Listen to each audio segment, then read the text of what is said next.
pewe ta ua. Kore peke mau hufanga i he ngai whatapuku o se nā whaki. Pea mālo mua ai laumari pea moe lelei e tonga kotoa. Ko e aho hono ni maini ai prokalama ko ia no whamanatua ai senturi o e misiona tonga. Ai au whahoko maia ki a pea ko maalunga Liahona. Pea o hange pe ko e whatapuku o si hono a whaki. Tu mua ke ma whahoko hanga tonu atu pea mei he malai vainga ko ia i a pea ko maalunga Liahona. Ai prokalama ilo hoata pe foki ki he tau whawhahoko ia i he ngahi miniti i pe mi heni. Hanga ko ia tuu ai prokalama pe moe natula ko ia pe moe ātakai o e abia ko maalunga Liahona whonu au pito i he tainimi. Ta tau pia ki nga tolu ko ia lava mai pe me i topre anga pe foki ki he kau whawhe whalangilangi kau ai pe moe kau whawhe me he pre anga. Amana foki i he ngahi miniti mi heni ke tu uta ai haere. Peange pe koe mo mea mai kamata ko ia o e prokalama ko ia o e ahoni. Hai ko stu uta heni ai plinisi kalauni tamako tu potoa. Pea pe foki ki he tenga ko ia kau whawhe heni pe mo plinisi ata. I heni pe mo plinisi tungi. Oku i heni foki pe mo e kau whawhe ko ia pe mi he pure anga hene sea ko ia o e wharearea o tonga. Lo te tui wano, pe foki ki he pare mia tonga, Samuela a krisi po hiwa, pea mo e toenga o e kau hoik minista koe na fio, pe foki ke kau Lord, kau hoik no pere koia ai na fio. Pau te mo whatonga i mai ai ta whaake whahi fo, koe a fio anga ia koia o e tui, ai a ko whatonga ia te tai nimi, koe ni ko nau kono ko haere ni ko i heni pe foki pea mo e fitonga fulu whaeria ko ia une tonga engai prokalama ko ia o e senturi Elder Isaac e tuwafu pe foki ke sea ko ia o e komiti Presidenti Alavini Lafu Sika haere ni ko tuuta mai tama ko tupono pe foki ki he kuini o whena a kuini Nanasipau'u. Kamatapure eni unau i heni pa mok nau tolu i he hauani taki mai e wakalahi pe foki ke toenga koia kau matapure whaifatungia koia ne a fio. Kakatoko toa hene kau whawhe whalanglangi kau whawhe na amanaki ki nau kau whataha i hano maalari koia a e prokalama whamanatua koia o e tau te au senturi a e misiona tonga. Hen foki pe mo e kaupaseni steiki, kaupaseni misiona, kamata mai pia mi he ngahi tau koia ko mariua tō. Amarak foki hiwai, ai whasi whawhonua, hiwai e maupa vaitai.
lava lele ia ai whaswafonua hewa e tuia e maupa whaitai tā mei whuna ke o e ngai proklama koe ahoni hange ko e ngai mea mō mamata mai kia i e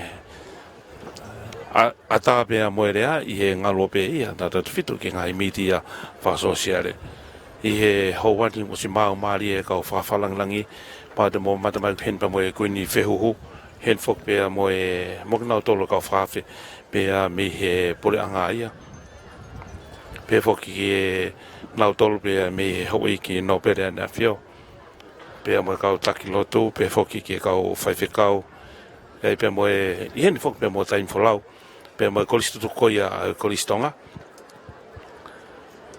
whahako mai o nau hala ki he kātoanga koia o e aho ni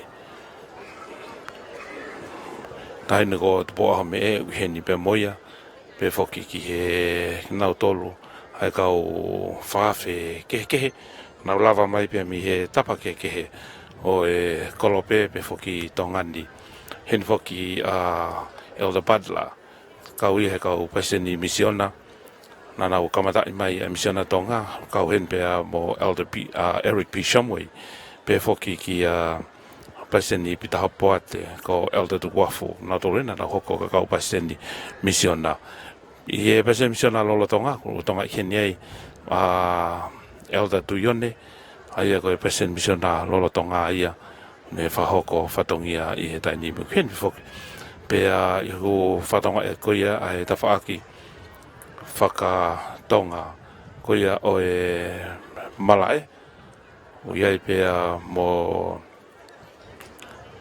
kina tolu hange ka te au ko tui whanno lo tui whanno pea mohono hoa Robin tui whanno i he ta whakata hau iai tui la kepa pea mohono hoa pea whoki ki he hoka toi pe i he ko tui hangana iai pe whoki pea mo kina tolu keke hange ko tupo aha me iai pea mo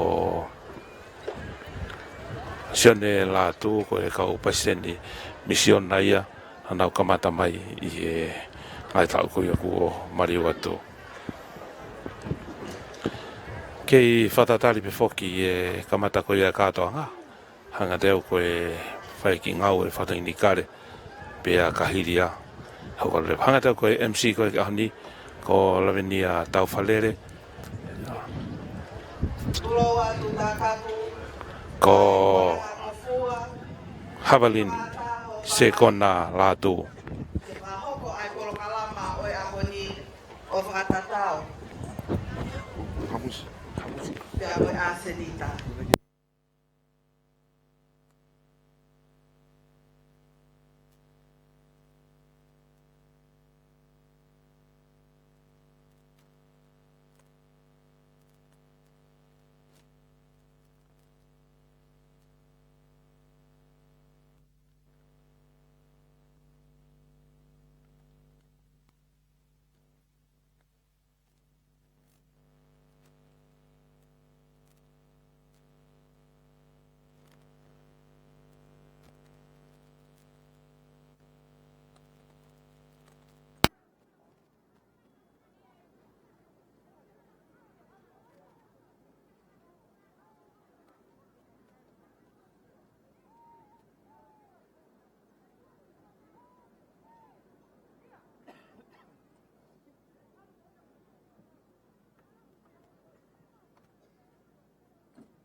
tua ma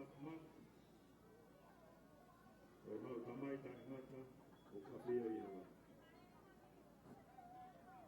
mau fia tia la ke whakatau kolokola atu ki ho awhio i e hoa tā koe ni koe mau fia i e mau iloki o nahi koha o nahi o te whine a ki mau koe o whakamalo o whi lau ne whai e ho alo o ne hipo o pekia me ui ko ki mau koe Pono ho mau loto i e fia Koe mama ni ngila koia, na ne whaka mama, mai uraki wha. Ne umau mama ngi ai, i he ngila, koe mama koia. No whawhetara e ki hoa whio, koe hā erea e tupo, mai polo kalama whakamanata, tau te au e Centennial me misiona tonga. Na mai he wani,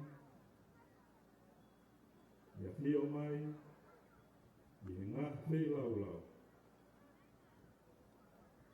Mo o hake he ka inga loto. I whakamore a whiona,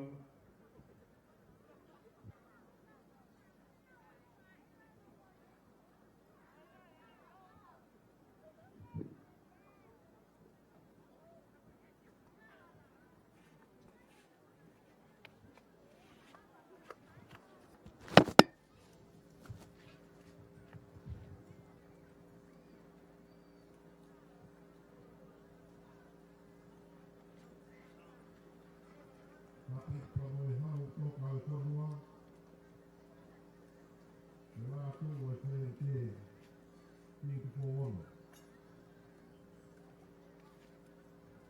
Tapu kawe mahi na te ao. Wini Nanasipau'u. Tapu kai kui te huhu.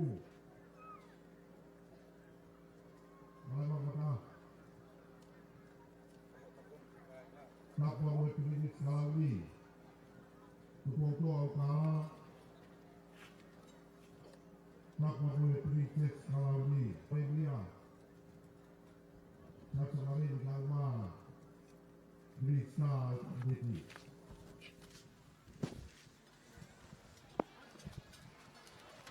Tapu kawe te hake yo.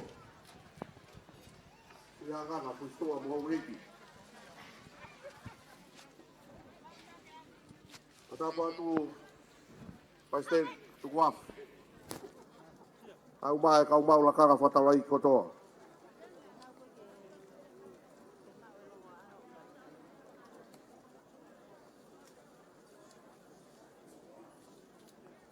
Pakalai. Bota kap. Ke mo ao fia mai ai whakatapun. O kuhinga e tō ai motuani. He nai ai hoto taimi. Ko a whai whekau kita pe koe so tia sisu kalais. Nai lahi hono fisi ina ua. Dai kai hoge whai ngata. Alu uta pe a hanga sio pe ki mua mo i kuna. Aho e tue o e whakawhetai i e pā koula o e o tutongani. Ko ne a whea ai ki katoa ngian, na koe tuha o e punou mo e whakawhetai. Malo, pia honga i ai ho mau ki pōpao, e kua tau mua tonu, he taau o hamuhe o pō. I e whakarafingafi, o whakaola me tau mua.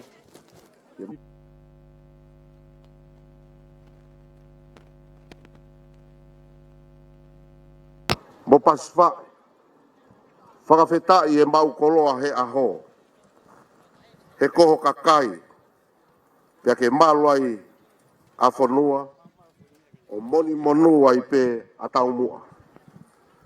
Kai holo ai tāwai o ku mau kei, keri ki ho otu tongani, lewe lewa malanga, kau tau atu.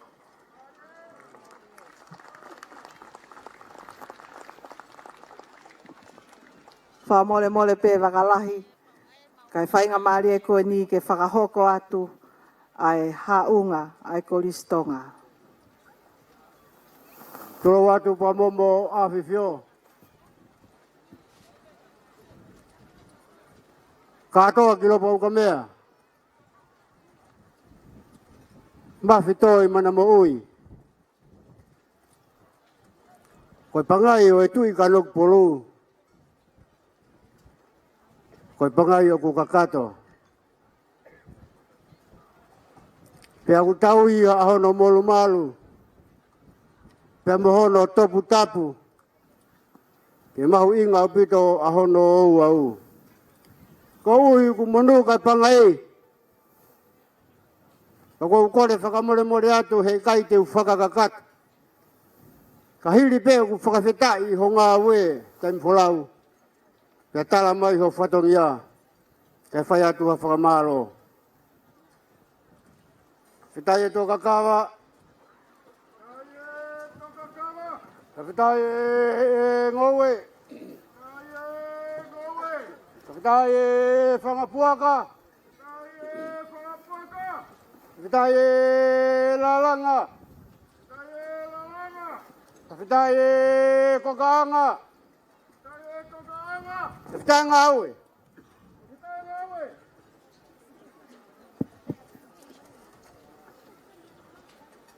Holo pe na awhiwhio. Wakalahi.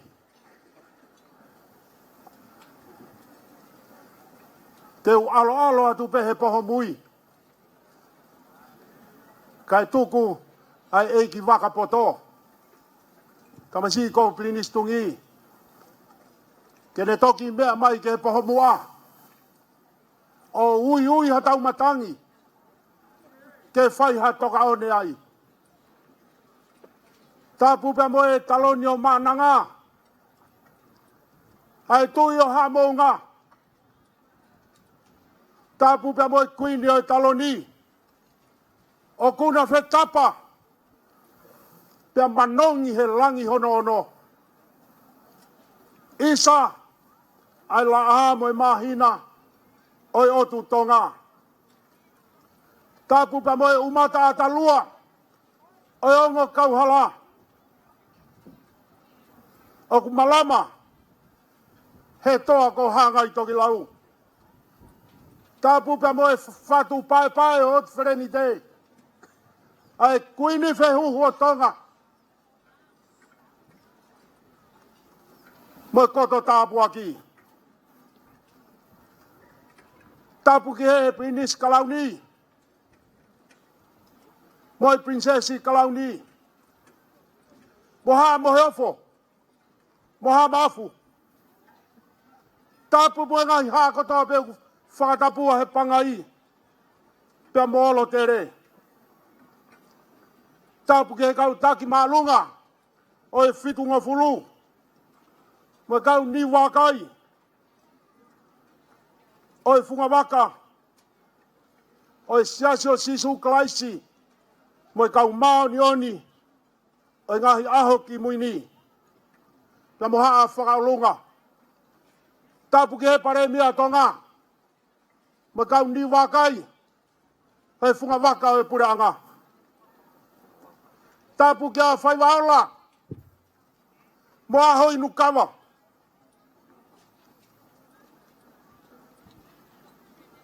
Koe tau whatunga motua e.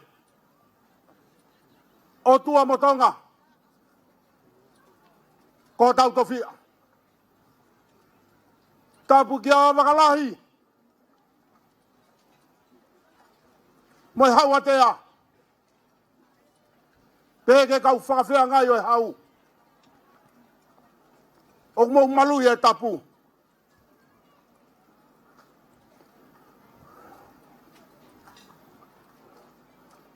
Kaya harea. E tau ki tua. Matafi e tonga me o lunga. Kau tea pāpe i whanakawa.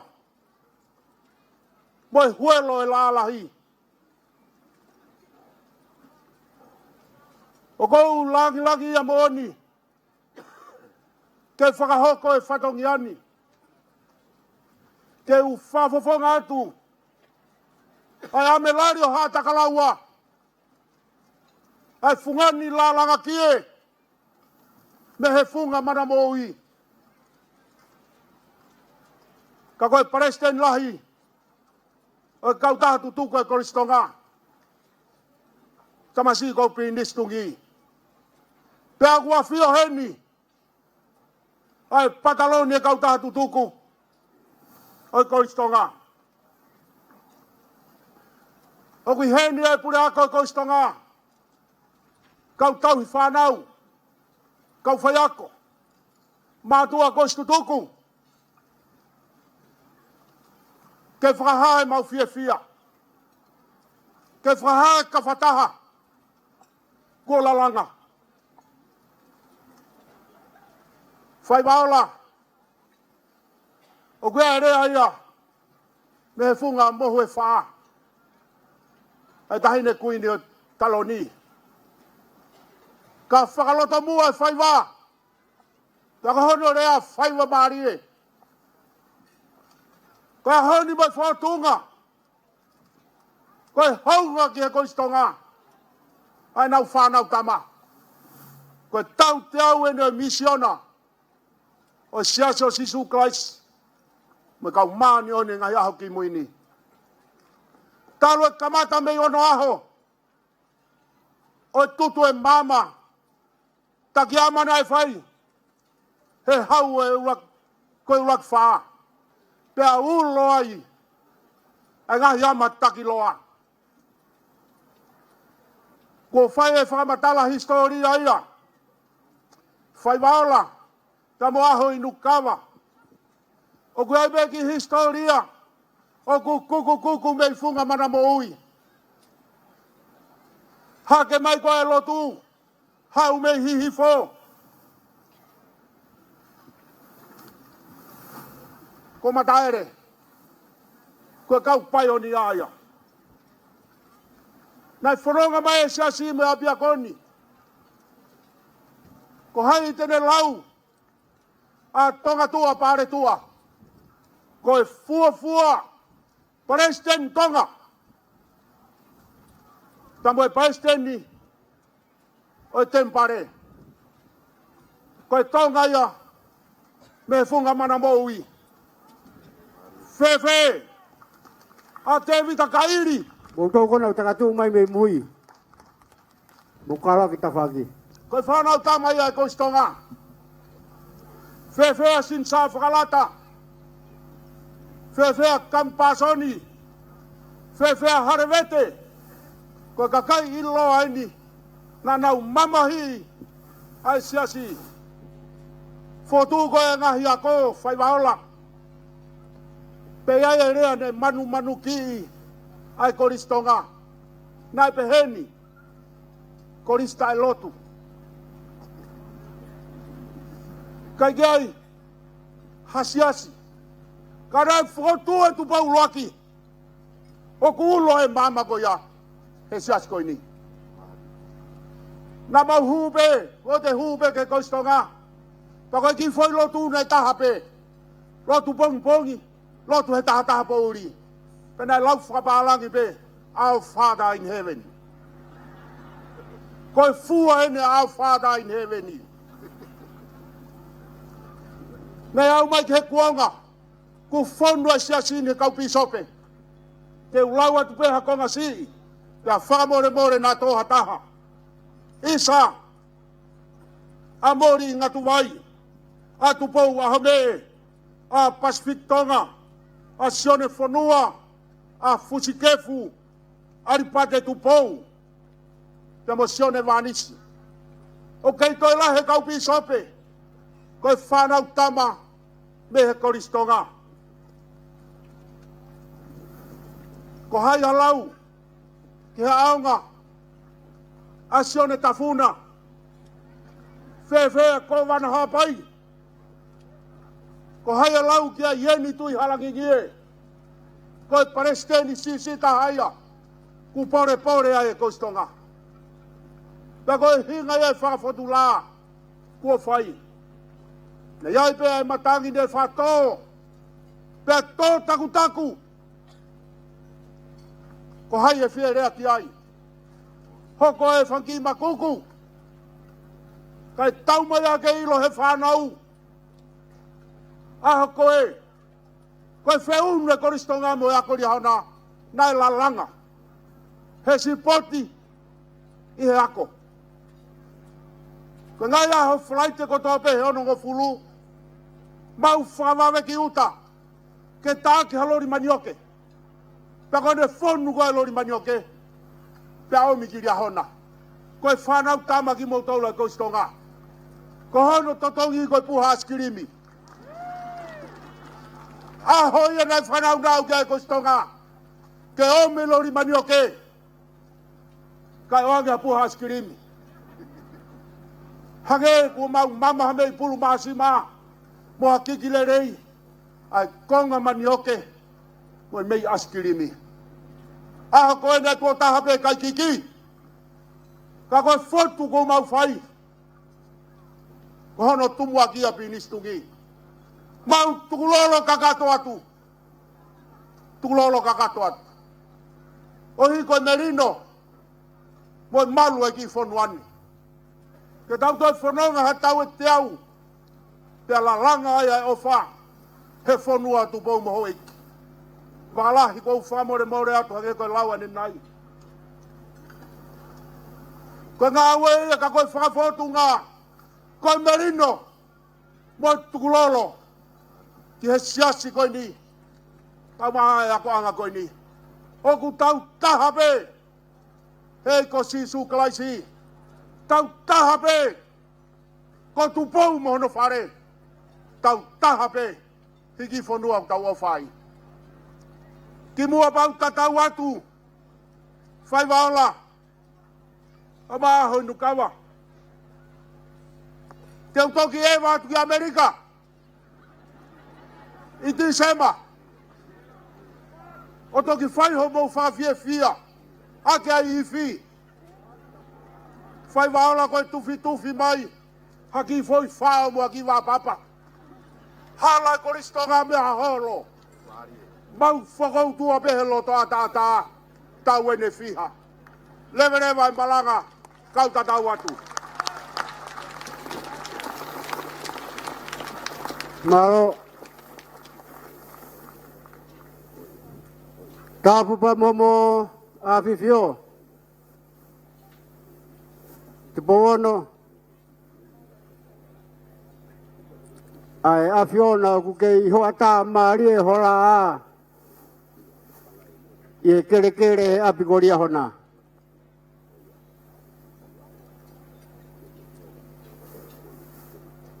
Na helpo ho mahina. Katoa tahine kuini ane pona. Hopo mahina katoa he kulangi oku tafitonga. Tapua tuki he pai, ke keni tapua, ke te koura. Taine kuini wheu ho. Pinis karaundi pamboi whare o haa maafu. Katoa, kilo pau ka mea. Maafi toho i mana maoi. Time for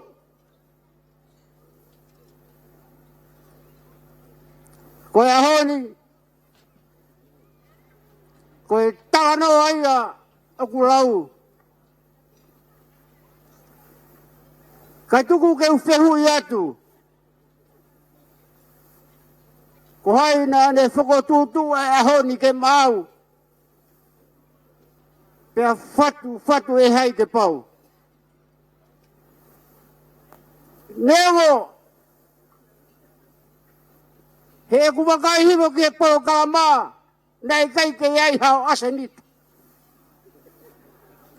Ka ko me ai ku mahui ngau hange ko tala whatongia.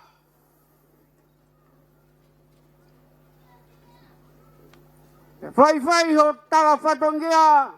Pea ke whakahehe ma ke whai raora mo aho inu kawa. Pea utoki pehe. Na e tonu ke tala whatongia.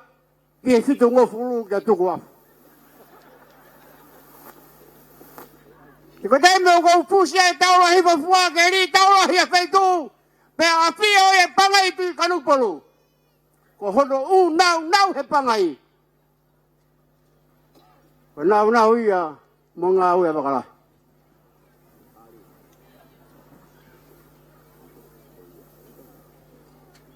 Tem fulau. Nā ke tā si pinga pia u whanongo ki o whakamatala. Nā ke o si fu e ipu koia. Nā ke fu e ipu koia, ipu kawakea o ke inu.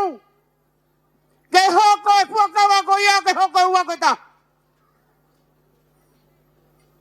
Ke hoko e Liahona, ke hoko e tuhuru ma kāpasa. Ke hoko e o kahamate mātonga.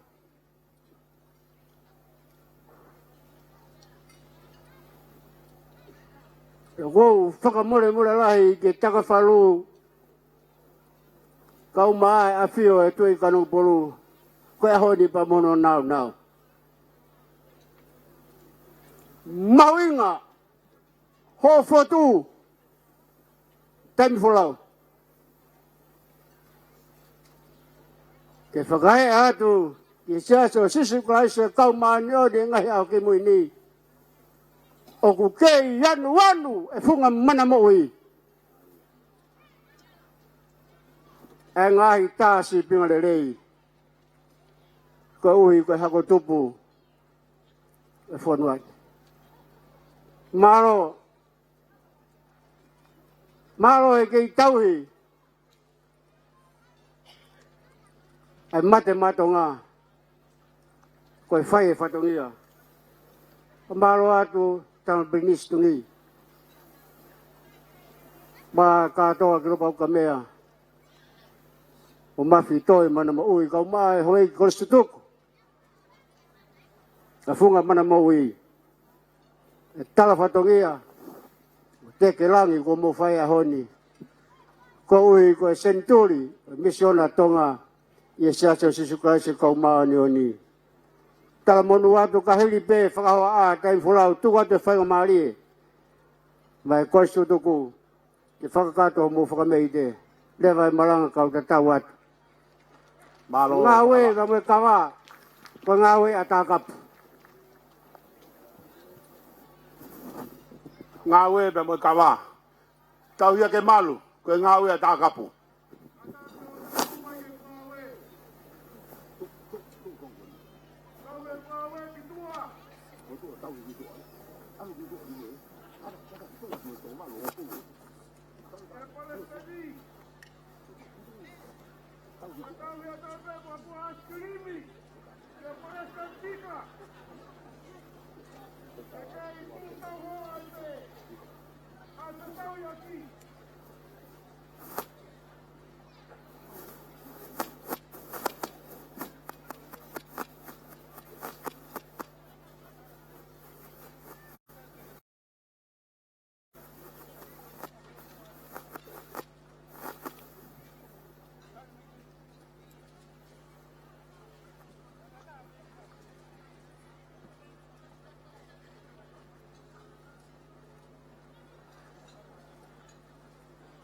Mole at ke MC, wanga ki whainga maari ke whai ki whakameite, a please tungi me hoi ko sutuku, pa tau toki hokat ke tau polo kalama, mahalo.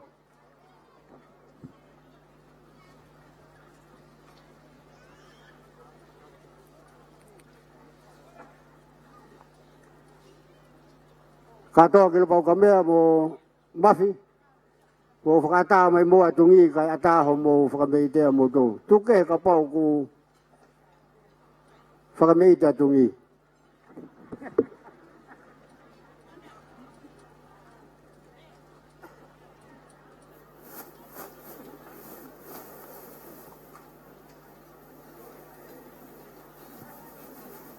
Mari e salot.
foki honunga ki he polisi tonga si ene sa di tonga he koe kala fia mana e kanu nei nu aki o ta apia koki o lua wiki o ta apia koki o lua.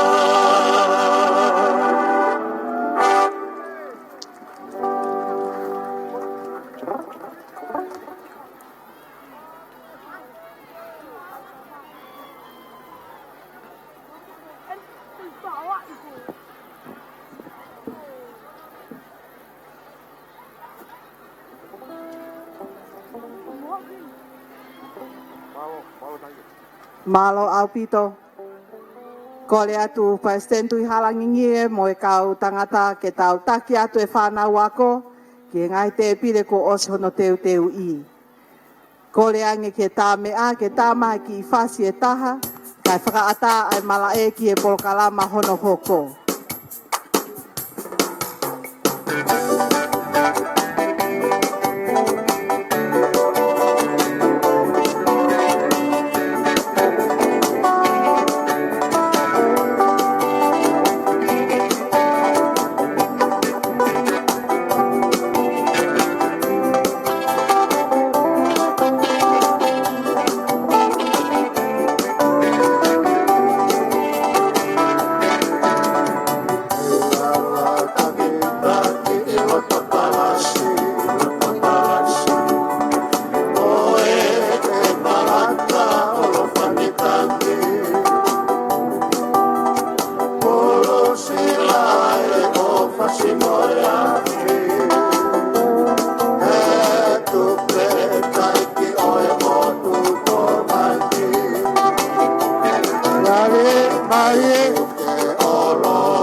kumua ke whakahoko atu ai ki I whewhine tau urunga.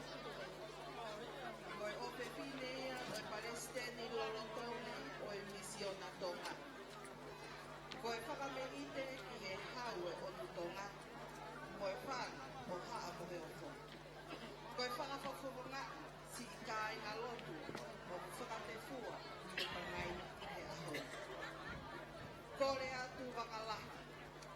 Ke whakaata mai minista ki ngā ue lalahi mo e tati mamata a Honorable Service Sika. Ka koe whae tangata ia ai ki I whewhine tau olunga. Ke ne taki mai e tau olunga. Whakataka mohono te hina Palestini ala minisika. Koe sea o e komiti Centennial ai misiona Tonga. Koe teki ai ki I whewhine tau olunga. Koe paanga e tahamana. Kore atu ki atu kou aho mee. Ke taki ai ki I whewhine tau olunga. Bea to'o atu ia I tau muka.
Oh,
Malo, kai kata ki mua tā me ato e tānge a whasi hoki tu ai kau whaiwa koe ni.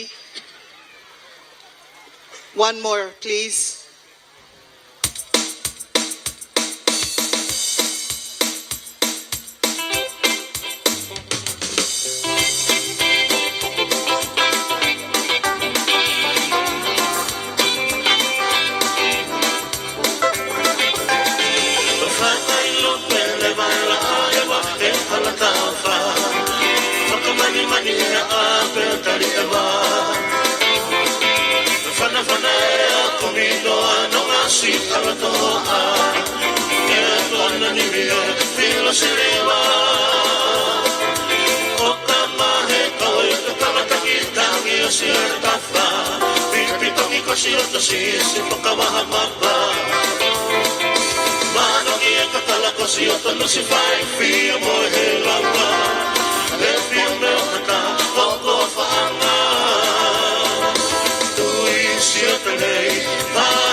Te tau hoko atu, ke whaiwa whakaosi o ahoni, aia koe noo anga, pia mehe kāinga mo e kāinga lotu o nā futoka.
Teutarita o figo e tangata.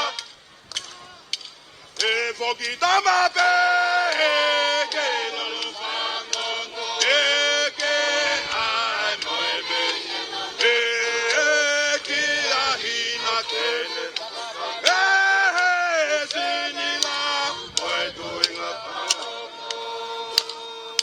e fokita mape ke lolo fangongo ke ai moebe lolo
kui haka e matangene koto takuta ko he matangi e fokita matongi kere akeu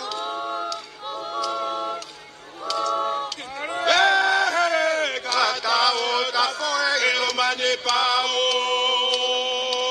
e o ta hele peta siria ako e avaka o kui haka e matangene koto takota ako e matangi tau fola e fokita matongi kere akeu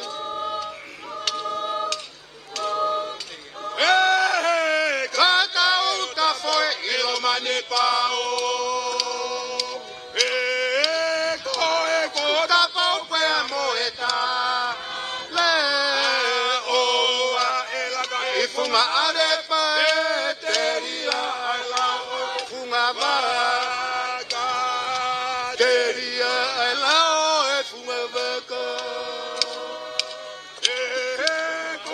ko da pau pe moeta la o a ela teria ala o fumava ga teria ala o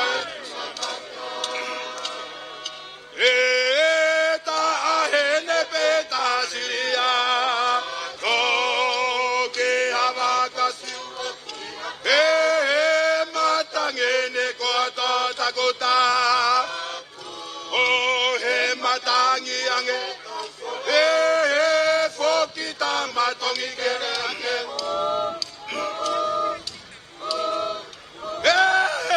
kata uta fo ilo mane pao ko si e koto de la uma ano ka to kolo dia na angario afio ia o como é que tu bolo ko me ano kaneo moi o de tu o lo moni ta enia o porinisia ai tonga pe a orere o va goku ala siota o paseve ka kotonga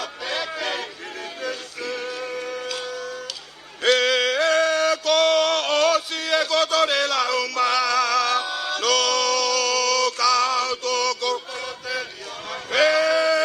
na angari o afio ia o ko e kere mutu mo ko e me ano kane ko e te tue ie aho e lo mone ya taen e porene sea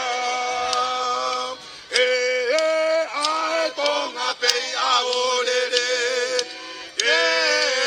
o vakai yange he patuta he o kuala siota o paseve ka kotonga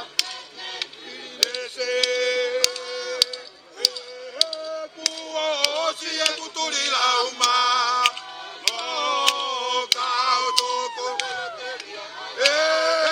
na ngari ho afio ia o ko e kere ko e me ano kane o moe ya ko e te tu e fi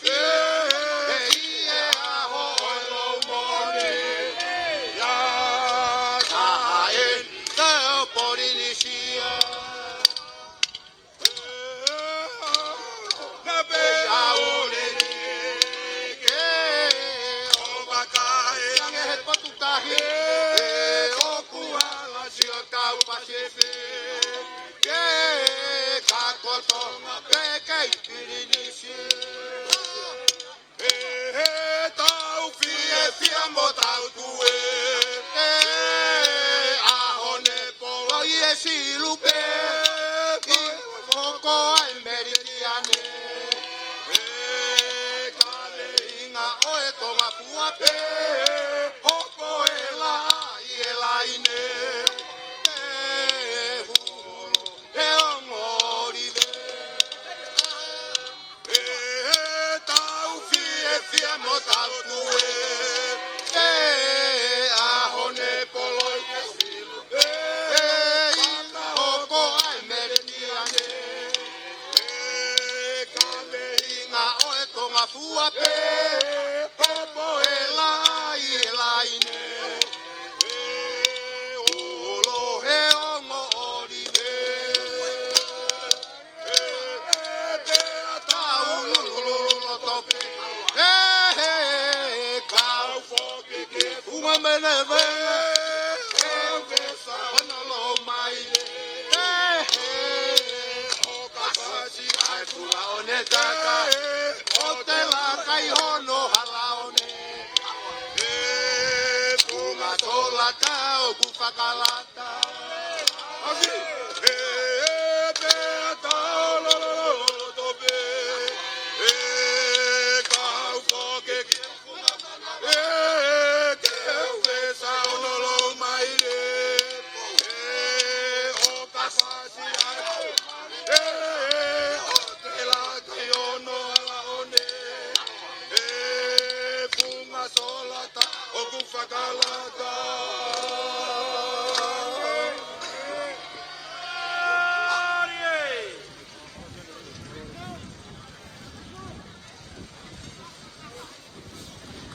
Malo te puna ke ka ma kai na o Kristungi ka me fo ni taka. Malo fo me te malo faiva.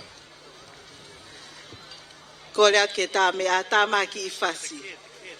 Ki mua ia guai on ki I whānau, o ku I he tēniti lanu pulu ko guai me alea, o ku whiuku me nā ngō mātua. Ka pau ke whātoka ngā I waha ki I leka ku mole, ka tāke whawhetu tāki ki he tēniti lanu pulu. Kore ki he tā mea tāki fo I whasi, ke whakaata ai pangai, ka he whakaose tau polo kalama, ka koe whasi koe ni o ko atu ia ke kau Palestini misiona kotoa pe. Pe koho o lava ki loto, pe koho o whaiva pe mo tau olunga me ho nofu anga. Whasi ene kau, Palestini misiona. This song is for all the mission presidents who've ever served in the Tonga mission. You can take the stage in the middle or just stand up where you're sitting. Opa.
Palestini paletua, ohon ope pine kosiu.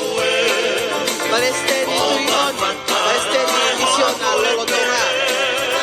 Palestini malupo, Palestini shamway, Palestini molen, Palestini nayata, Palestini latu, Palestini bata, Sista Manu Kivalo, koi hoa Palestini Kivalo, kone mama o. Palestini kongaika, Palestini tukuaku.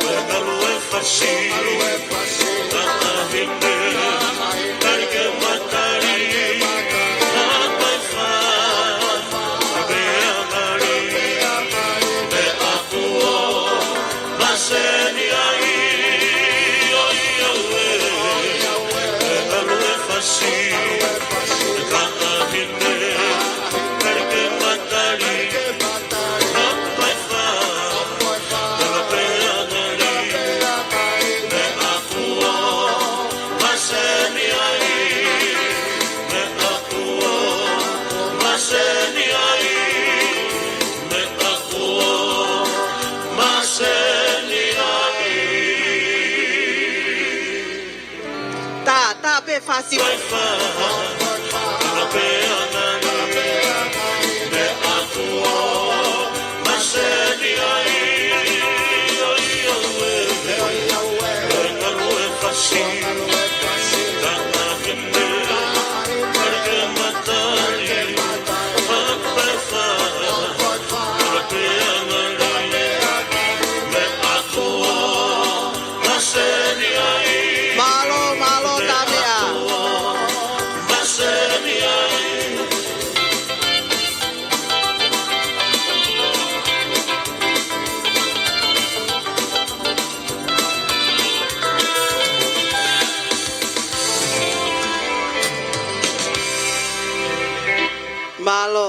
Malo ke kau Palestine misiona mo kau faife kau malo lo te tau hoko atu ki he konga whakaosi ai polokalama ka kimu aia whakamanatua tongkita maiki o kuna i he teniti lan pulu taritari atai ke naungu matua pia koe uien ke ataria uli ika pia mo lupi piena ke nakataki mai ki he feitu ukoi au whai atu ai whakahohaa.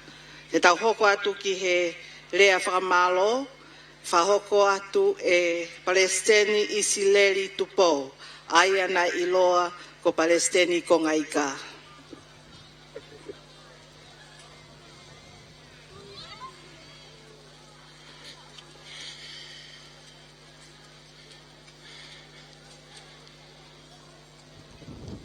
Tapu ke tui o frente. Petama ko tupo ono. Kau maa. Hona leo mawhana ko tahine ko tuin ko kuiri Nanasipau'u tuku aho. Whatapu atu. Ke kuiri te huhu o tumotu tonga. Hala val mata aho.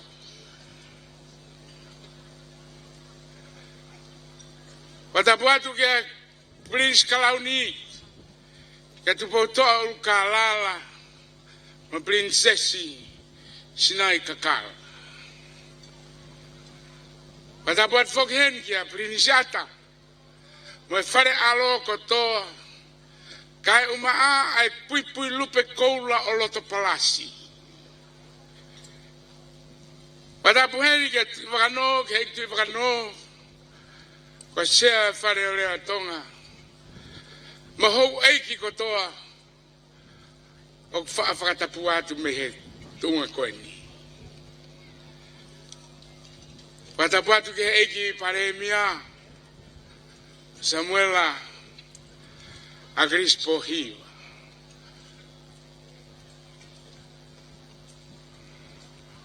Ko whakatapu atu ke haa kotoa pe o ku whakatapua. E pangai koe ni. Pe talangata e te au o whai ki tua mamao. Kau whai atu ki i lafo lalo, mau lalo koe ni. O kuhio e mau honga ia i aha koe. Ko whakawhetai ke tui o langi i he ngahi alo ofa o ngongofua. Ke toe whakafoki mai ai neongo lele tai ngata ke tau inasi ai i ono poni. O kutuunga ai ai maalari mo e pata si kai ngā lotu i aha koe. O kumoni e taanga ai sāme. Ngahi sāme, te au ngahi sāme. Mau mawawa i e fia ke Sihova. Ai ngahi whonua kotoa pē. Tau ia Sihova i e fia. Hau mohiva i hono ao. Mau ilo. Ko Sihova ko ia pē ko o tua. Ko ia pēna ne ngāhi a ki tau tolu. Ko hono kakai a ki tau tolu. Mo e whanga sipi i he ne ngoe. Hu i hono ngahi matapā. Mo e whakawhetai. Pea ki hono ngahi loto a. Mo e whakamalo ki hono huawha. He o kuanga lele a Sihova. O ku tae ngata ene alo ofa. Pea o ku tolonga mawai pe ene mooni. Mei he tau tangata ki he tau tangata. O ku mau haka he langi kua tau he aha koe. He mokoia e uraki wha mo haa mo he ofo. Pea tuku au mai ai o au ke tupo ono. Koe tui oi o tutonga. I hono whakangofua. Pea whakatawa tainai ai tonga kotoa pe. Hou eiki mo mea vare. Koloa ia mo masiva. Tangata mo whiwhine. Ke nau lotu mo hu ke ho nau o tua.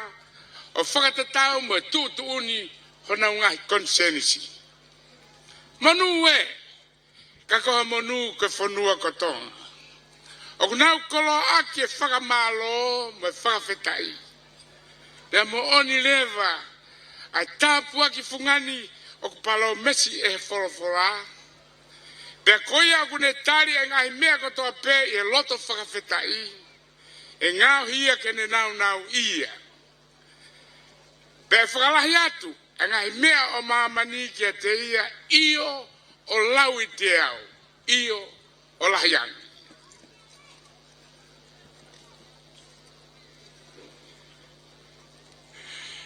Ko e whakangata. O e ki i whakahounga. O ku oatu ia ke whamalo mo loto hounga ia mo oni. Ke teki nau tolu katoa pe ai kainga maoni oni o siasi o sisu kraisi. Aia o ku huki tonu ai. Ai katoanga whamanatu senturi koe ni. E kua tae uho misiona tonga. O a usia ai o tangata i aha koe. Hei kai ngalo he ulu o siasi. Ko eiki ko sisu kraisi. Ho mo ngahi fei lau ma oni.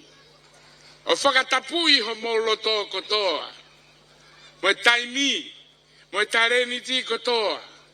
Pepe he foki ki ho mo ngahi koloa kotoa. Ke langa hake hono pureanga. I e whonua mohutala ofa ko eni kotonga. Tua ofa eiki atu. Levelema malanga kai tau. Tapu atu pa momo a fifio. Maa tahi ne kuni wheo hou. Tama brinis kalau ni mo e whare ha maafu. Whawhawha ngā tua whakamalo. I tama brinisi. Brinisi una katonga. Ai aku ne kahoa taurewa e kakala o haa ngata matua. E tama koata. Tapatu ka tātu kuafu. Whamawalo atu ke pasteni misona. Kamaa ki mo tolu kotoa pe kaulakanga whatalo eiki. Mo kau me mipa o siasto sisu Christ. E ngai au ki muini. Koe koloa. Koe tau kātoa ngā senituri mālo. Kohono tou ha erea hena awhio. E ngai au. Pea koe whungania me koloa e hon. Whakamalo atu. te ua ke tau mawha. Kau maa ngahi whakamei te kotoa peu whai. I longa ngahi mea kua lelei pe whakawhoofa pe whiunga mono wiki i. Ko ngahi mea au tau whekumi ki ai. Lewa e malanga kau tatau atu.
E o toa, ko mautamai a ngā ofa o ku e fio I he langi.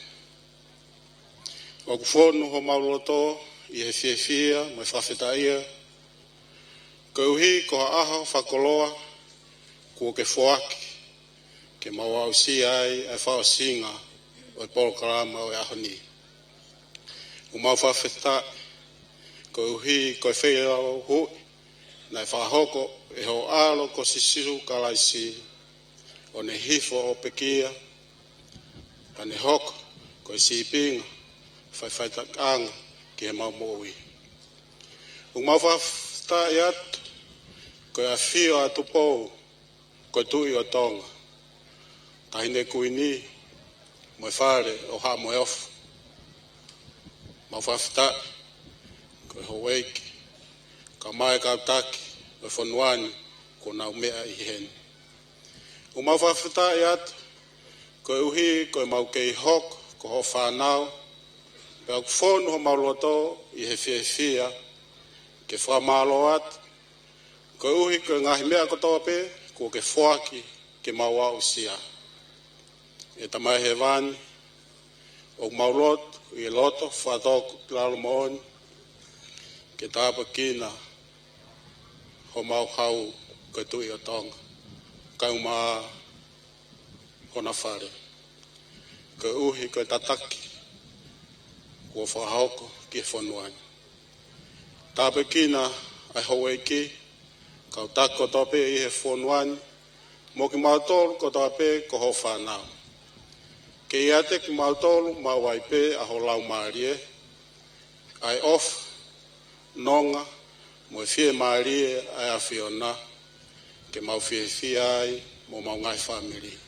Koe mau loto ia, i he huafa o sisu kalaisi. Amen.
Misiona Tonga, tau angha whakaapa e tolu, ma ai tamatu I mo kuini nanasi. Hip hip!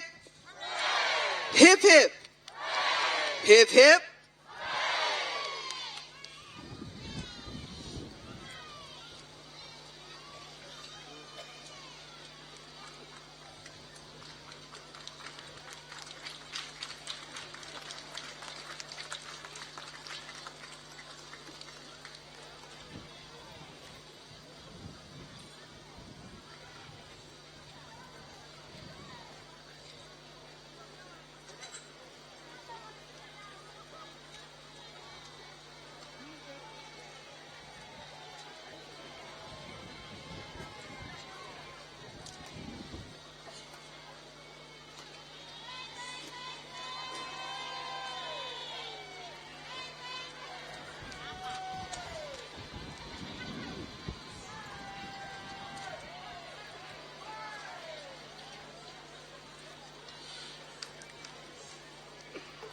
Misiona Tonga, tau angha whakaapa e ua, ki he kuini whehuhu o whina o Tonga. Halai walu mata aho.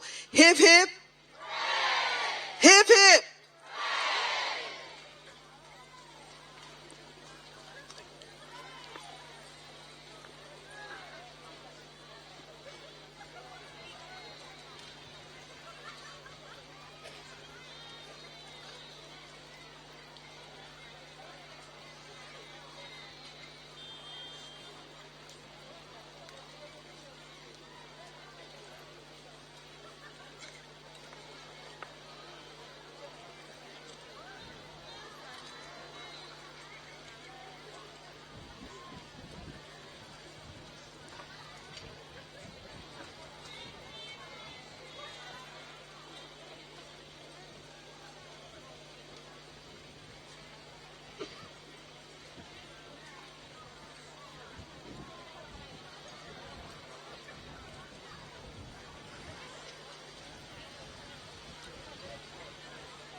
Misiona Tonga, tau anga whakaapa ke pilinis kalauni tupoto a ulukalala mo pilinsesi kalauni Sinai Takala. Hip hip!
Misiona Tonga, tau anga whakaapa ki he pirinis tungi. Hip hip!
Whawhi ia te kau matapule whai whatongia ke mo kataki lava mai ki he te pire koe ni VIP.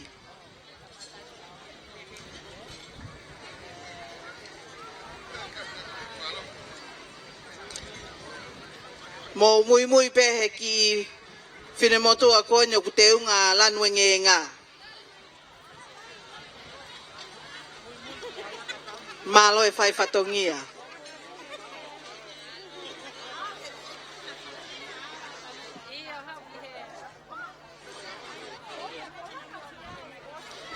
Ko e ki me alele ni na e mole ko maumai, ko e me alele ko e Honda, pea oku iai e ki i me a teuteu oku tautawai, oku iai e mataitohi ko e USO, pea mo ki i pulu a ka pulu.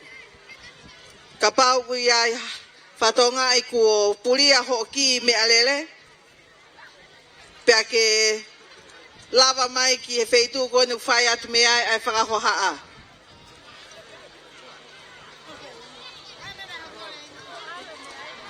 Kole atu ka pau o ke ihe on ki tamai ki koia i he teniti lanpulu. Whakaongo atu ki siena ongo mātua. Ke mo kātaki o wakai atu. Ke ave ki naua ki api.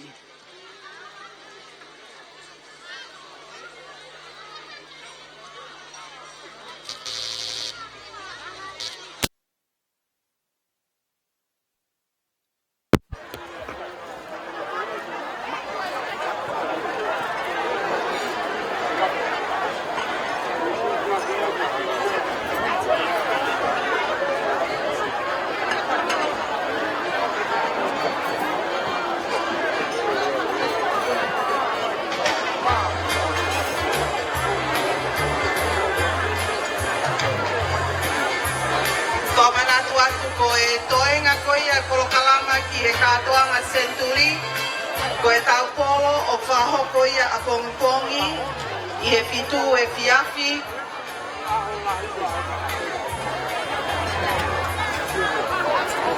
Ki he feitu tatau koe koe ni whahoko ai e tau polo kalama i he ahoni. Ko e polo koe ni, ma a e to'u tau taha o whaihake ki o lunga. Kore atu e tau whanau tau tupu mo palai meri ke mo maupe ha malolo i api i he apongpongi. I he aho sapate, au tau whao a kosi, e whakataha e ha tau lotu whakataha, whakamanau senturi, i he nima e fiafi, ki he steak center i Haveru Loto.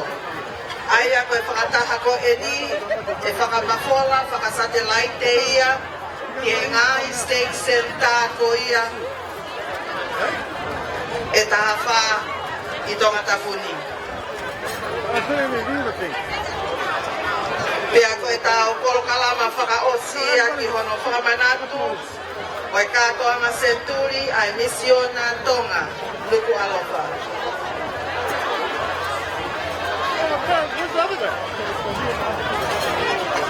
Koe tikite ke tau polo ko teunga ko molo ka. Tuku ke he kapau ko ha whaipe kau ka polo ko.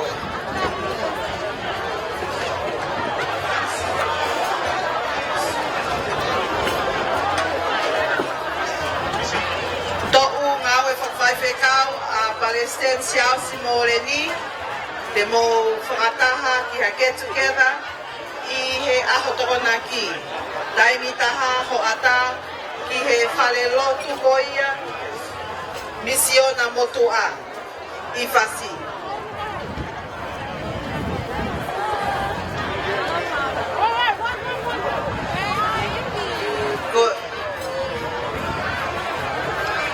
Ko e tau ngau e whaiwhekau tahi wawal noa ke tahi wawal tolu.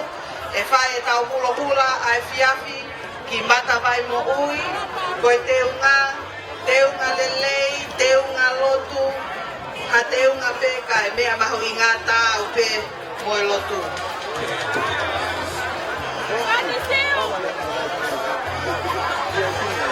Kau tō ngau whaiwhekau a Palestine ki walu i he aho tokonaki, i he taimi ono, whae e tau ki potla, koe whakawhamiri i toko mololo, whale lotu toko mololo.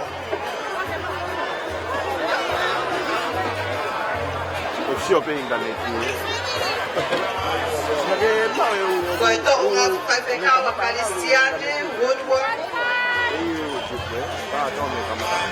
Koripoki pia mo tualau Latu, e whakahoko ai ki whakasosiale. A pongi i vaini i he tai fitu kaha e tau polo. Whapea koto kau tō ngā whaiwhekau, lava peho mo polo kalama, lava mai ke tau polo a mongo. Tau o e ka kau le mana to ngā whakawhi kau a Palestine pale tua whahoka hula hula I maufanga I he e fiafi ko e ni tau katoa ki ai to ngā whakawhi kau a Palestine pale tua kau to ngā whakawhi kau a Palestine panke tau tempale I he sesini he homofuru a pongi pongi Mari e tamai to o ngā whakawhi kau koe ni.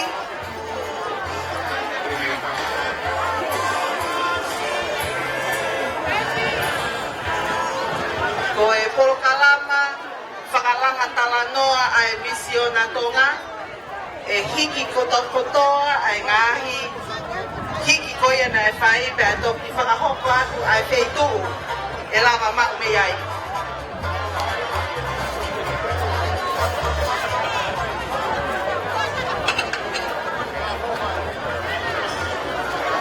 O be ai ki hula hula, o si ngau e whakai whekau, whahoko ai whiawhi I la kepa. Ko e tau whawhi e whia I hawhai whekau ko ne whoki I kuna mai ki api.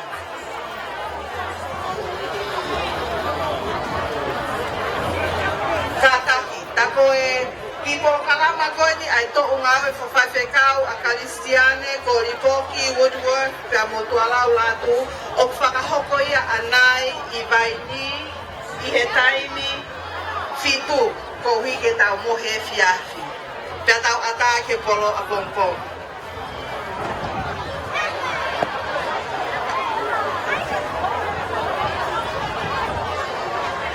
Kau to ngau e whawhaiwhekau a Palestine patla e whahoko ia I he fiafini ki maufanga I he taimi fitu. Koe hula hula, mo lava nge pia mo te unga hula hula. Kai koe te unga lotu, te unga hula hula. What kind of though? Yeah, eating.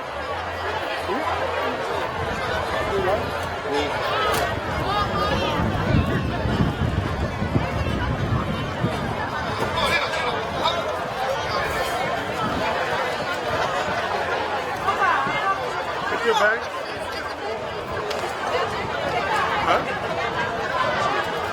Koe to ngā whakekau a Palestine Malupo, o whahoko mo hula hula I koe I e seta I taimi fitu. Pea mo te parelega a he he ono. Pea kukukura leite I mo lava a kukunia ke se sin he ono.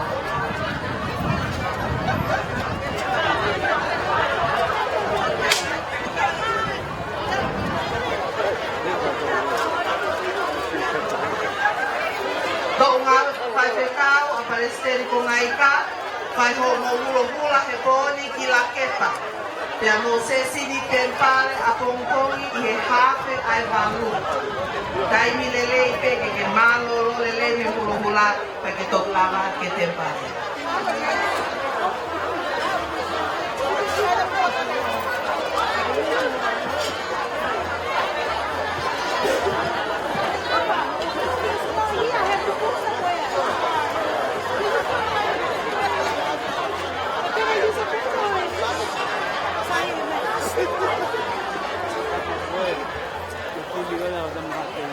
Oye.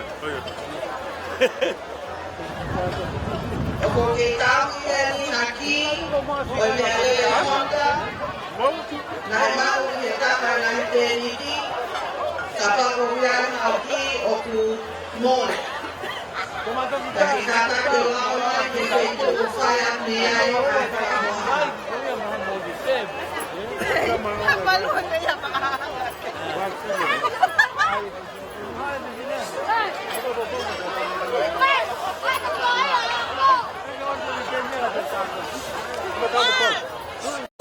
We'd like to thank those of you who have joined us for today's event. We have two more events to celebrate the Centennial.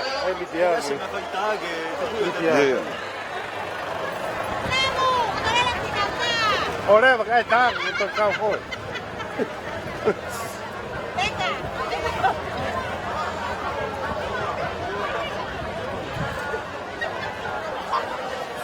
Kuria kete. Ate tā masi te mai ko. Paki file mui ko ai fai tā te te me wa kila. Next week. We are celebrating the Centennial. Tomorrow is the Centennial Ball at 7 p.m. here on the same rugby field as today. And on Sunday, we have a Centennial devotional at 5 p.m. at the Habelu Local Stake Center.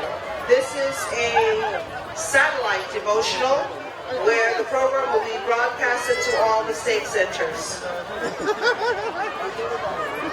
No!